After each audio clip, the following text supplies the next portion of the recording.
Welcome to Therapy Cable. I'm Dr. Ehsan Garajadaki, and today we will be covering Cluster C personality disorders. So under Cluster C, which is basically characterized by what we call a core issue about fear and anxiety. This is the category that describes the modality by which people usually form their personalities around the main concern of being fearful about certain things in life. And so what we have within the cluster, there are three categories or three personality disorders. Number one, the avoidant personality disorder. The second one, the dependent personality disorder. And the third one, the obsessive-compulsive personality disorder. So let's go through that and see how they're related to being fearful as a common thread among them. So avoidant personality disorder really is characterized by someone who more or less avoids certain situations, people in general. They kind of keep to themselves, and they also are more or less fearful of being rejected or excluded or are not accepted. So their anxiety has taught them, if you will, to become so to say preemptive and anticipate this type of threat, if you will, and work against it or come up with a counteraction that prevents what they fear most. So rather than risking the opportunity of actually interacting, engaging, and participating within a certain environment, be it outing or interpersonal relationships, this certain decision making, and knowing that ultimately they're going to be rejected or shunned or excluded or abandoned, if you will, they feel it coming. They fear that this is bound to happen, and there's no way of really preventing it, and not having learned core skills to negotiate their way around such challenges in interpersonal relationships. They simply avoid certain situations. And with that, what I mean, it really is, unfortunately, a persistent pattern and approach toward all situations in their life. So they only do the minimum necessary where they can get by in terms of their daily livelihood. Whether it is engaging in certain job-related, task-related chores that they need to get done in order to just, make a living, or to simply take care of certain obligations or responsibilities within a relationship, to just be done with that minimum responsibility. And really it's more of a survival only type of a approach and strategy. And they're also hardly seen, if you will, in therapeutic situations and or in general. I don't know how many avoidant people you yourself have observed. We have, from all these other categories and clusters, we see many people with many of the features of dramatic lifestyles, like we talked about borderline, antisocial, histrionic, narcissistic. We also see people with odd behaviors and a little bit of paranoia and so forth. Everybody has seen them, and OCPD as well, people who are very perfectionistic. But we hardly see people who are kind of avoidant, and very much due to that nature, because they're avoiding in such situations. They're avoiding being seen. They're avoiding the interaction and even the opportunity for others to observe these individuals in action. So with that in mind, it's kind of a simple category. It's very clear what's happening with them. And they're just doing that to really protect themselves from that ultimate I would say heartbreak or pain or aggravation or disillusionment or even specifically sadness that is associated with being rejected, not being welcomed, not belonging. And it's a quite isolated type of a lifestyle because they avoid most situations and most people. So they kind of stick to themselves, they are by themselves, they're preoccupied with certain things within their own life, whatever it may be. And there's a great sense of loneliness that goes with it because they actually desire interaction with others, unlike what we have discussed, schizoid personality disorder in cluster A, where there is not even a desire to actually interact with others. But people with avoidant personalities actually are suffering, if you think about it. Because there isn't a desire, there is a longing for normal life and interaction with others. However, there is this constant fearfulness around being rejected and not welcomed and not being valued and appreciated. So they constantly avoid such conflict and such possibilities and opportunities. So it's a very lonely, lonesome, sad, isolated, and again, kind of fearful type of a lifestyle that these individuals harbor. Second category in cluster C is called the dependent personality disorder. So now the dependent person, really the main issue that they have is around taking risks, actually, like living with the consequences of their decisions. Because they are fearful around making decisions due to the fact that they would have to accept those risks and live with those consequences, and that may be just too overwhelming, too anxiety provoking for them, too fearful, too terrifying, and to a point where they may feel like they're falling apart, just because they made the wrong choice and decision, and there is a horrendous, at least seemingly horrendous outcome. They're trying to prevent such experience from happening. Therefore, what they do, they tend to not make decisions. Now, in life, when we live a regular life, if you will, it's just hard not to make decisions at all. It's just impossible. Every person is bound to have to make certain decisions from morning to evening, basically through their waking hours. They have to make tons of decisions. So yeah, some of the decisions are kind of mundane and routine and they can be handled. They don't have major consequences. But many decisions, important decisions in one's life, are significant and crucial. They can have dire consequences. Now, on the surface, many of the decisions that people with dependent personality have to make may seem simple and easy to make. However, to them it is not.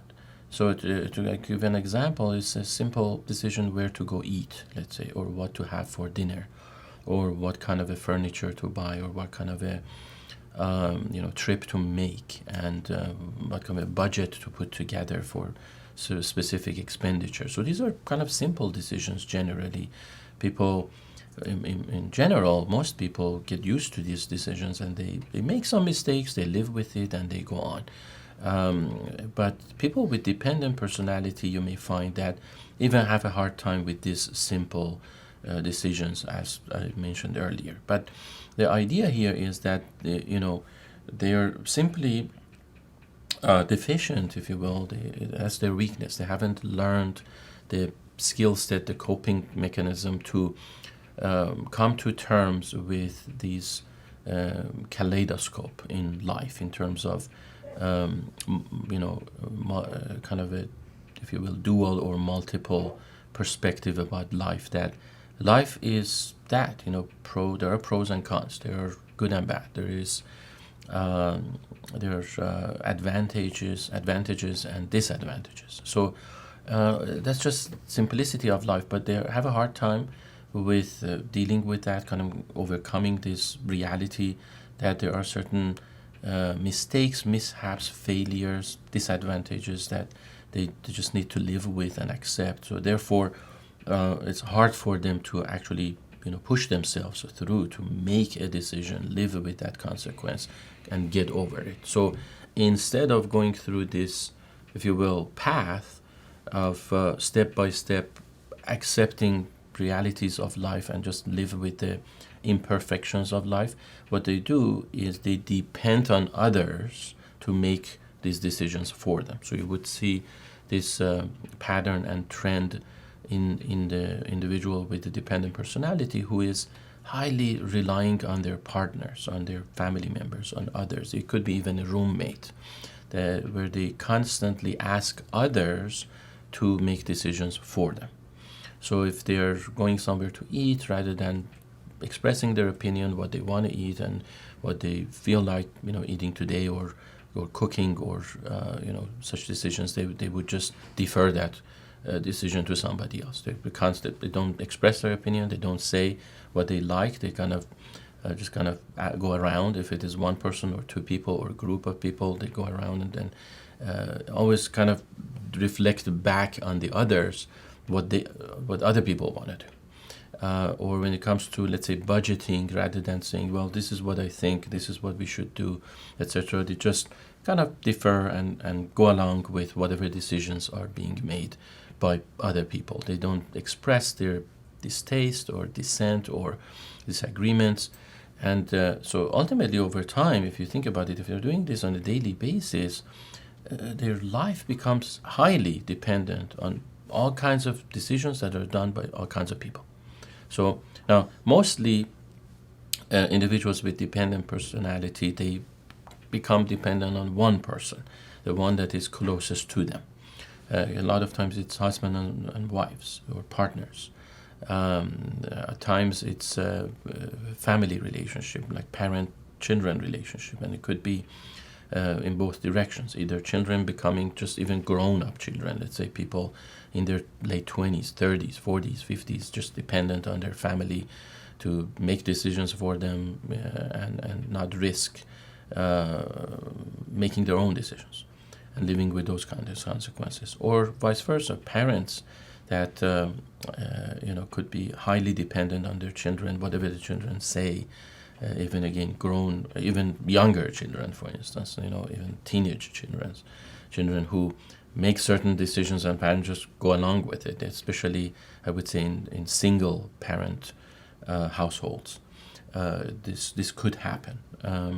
So ultimately, the fearfulness of risking something, risking a choice, more or less. Do I go this way or that way? That fearfulness leads the person to just relent and give up on their freedom of decision making, and taking that step, and they defer that to other individuals, and therefore become highly reliant and dependent on others. The third category in cluster C is called OCPD, or Obsessive-Compulsive Personality Disorder, and I gotta make sure that there's a distinction. You understand that OCPD is different than OCD. OCD is not a personality disorder. It's part of what we used to call Axis 1, and it's also fear, anxiety, driven type of a disorder, but it is not necessarily a personality disorder. It has more to do with certain phobias around certain tasks, issues, situations, especially germs or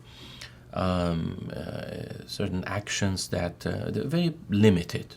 And also it's more treatable than OCPD, because basically it's not an enduring, lifelong personality disorder. It is more something that we can discuss in other videos if you like to know more about them.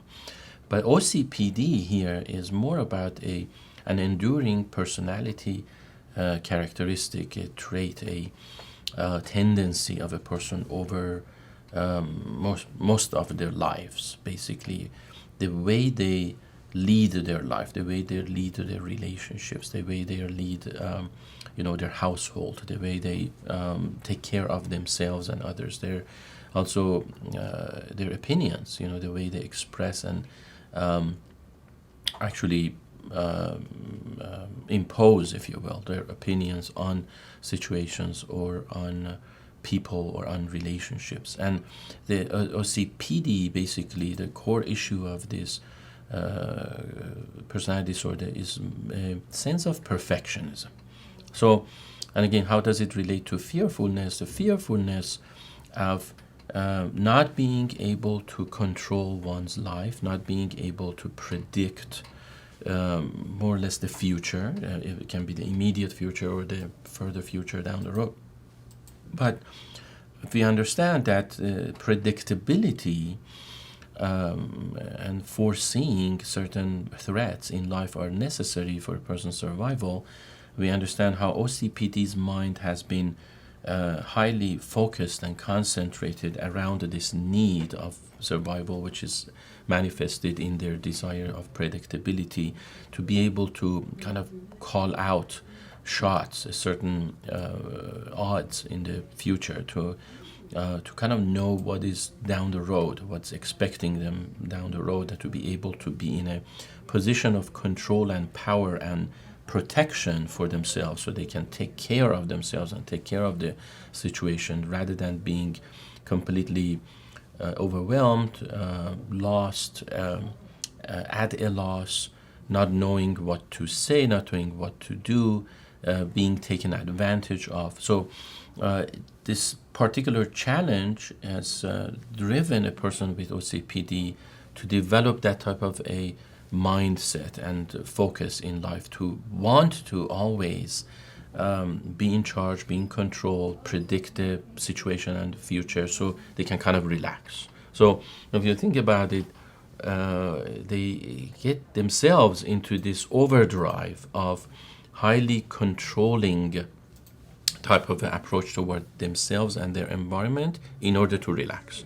Even though this highly controlling approach and predisposition toward their life and everybody else is exhausting and very taxing and tiring, and also not only to themselves but also to others around them, and a lot of times comes across as quite rigid and inflexible and maybe even off-putting and at times even harsh and disrespectful and too controlling. So people just kind of lose interest over time in dealing with someone who is so perfectionistic, because they have to deal with their anxieties of this person with perfectionism.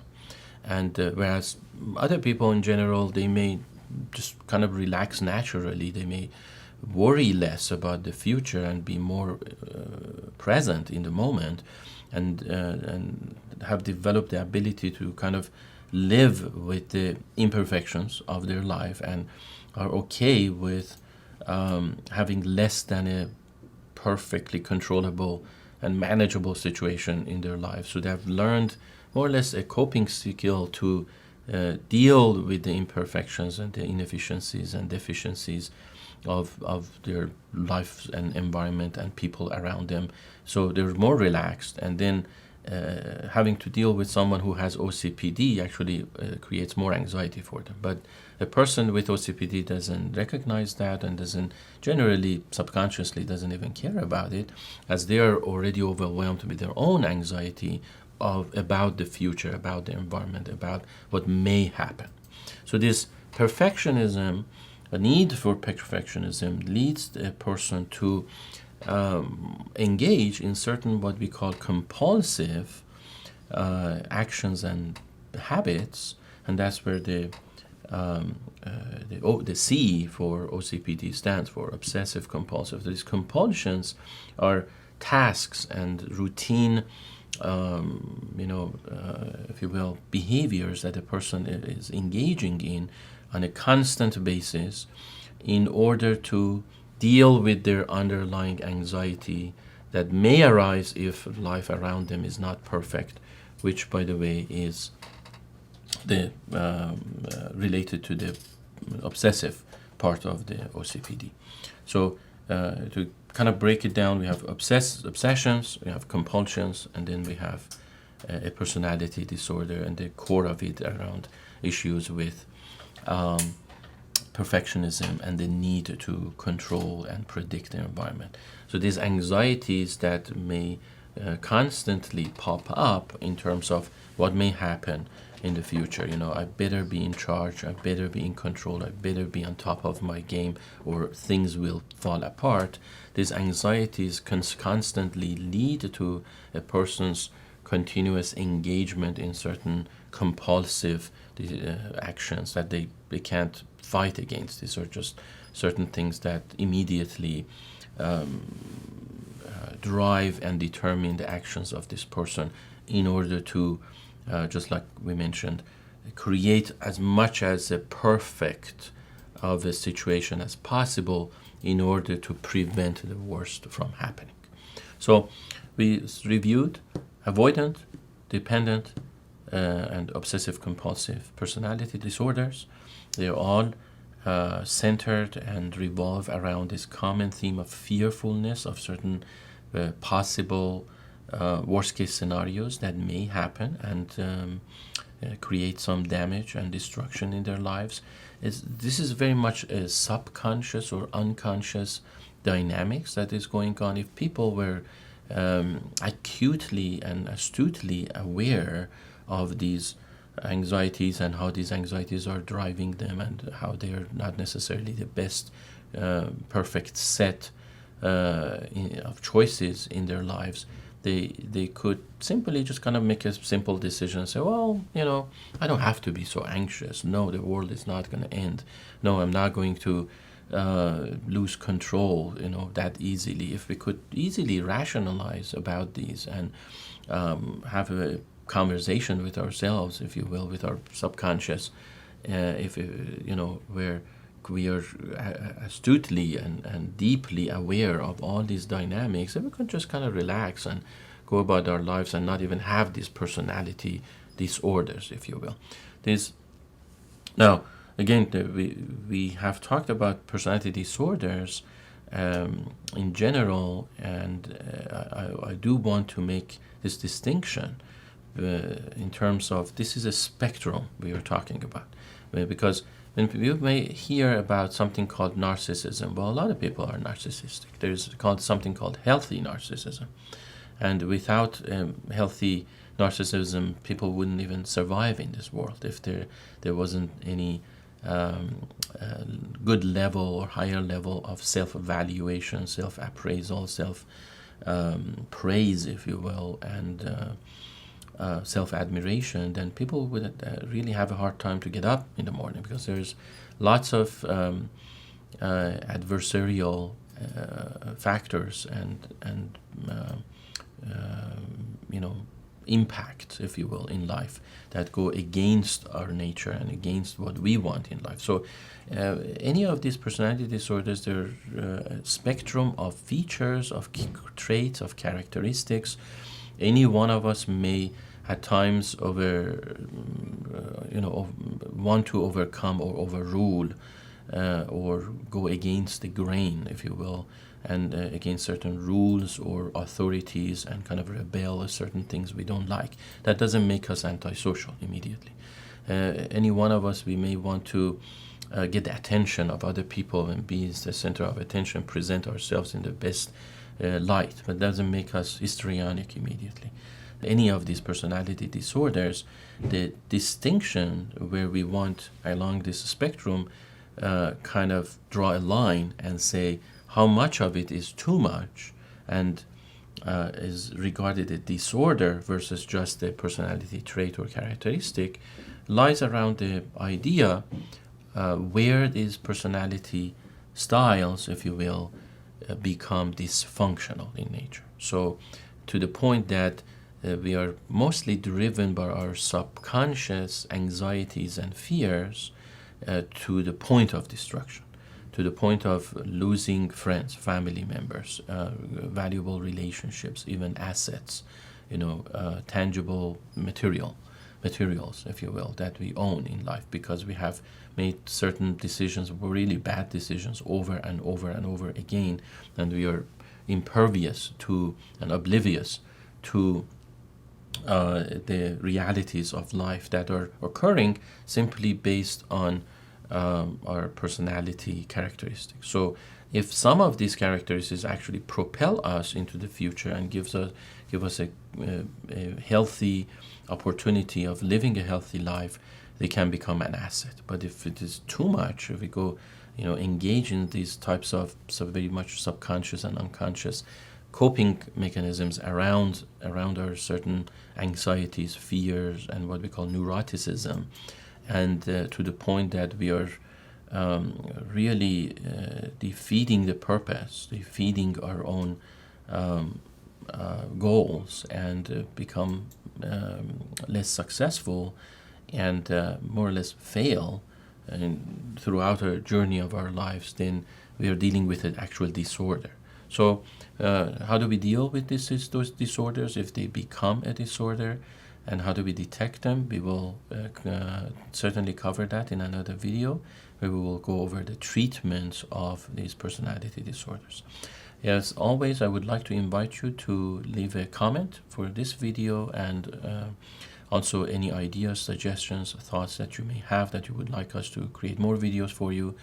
Let us know. You can leave a comment on therapycable.com or this video on YouTube or other channels that you're watching this video, and we would be glad to respond to you, as well as produce those other videos that are in demand. Thank you for watching, and have a nice day.